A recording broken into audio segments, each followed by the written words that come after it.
Oke, pada shockbreaker RCB ini, RCB kecil ya, RCB kecil.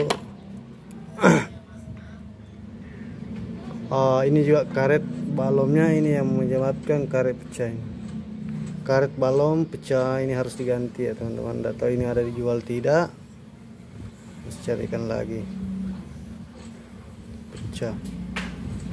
Iya. RCB ini kelemahannya di sini teman-teman. Karetnya mudah pecah. Iya, kita lihat.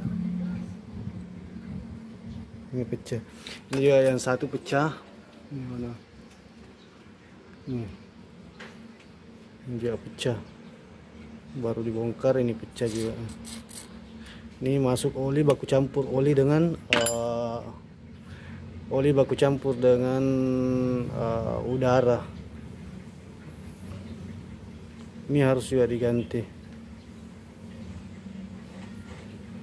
Ini namanya karet balon ya, karet balon. Tidak tahu ini ada cocok tidak. Ini pecah ya. Oke, nanti saya lanjut setelah pemasangan shockbreaker RCB ini. Ini RCB untuk NMAS ya, RCB tipe kecil. Sealnya juga kecil ya teman-teman. Ini ada seal klep-klepnya dan pernya, peredam dan as hidrolik. Di sini juga ada as hidrolik.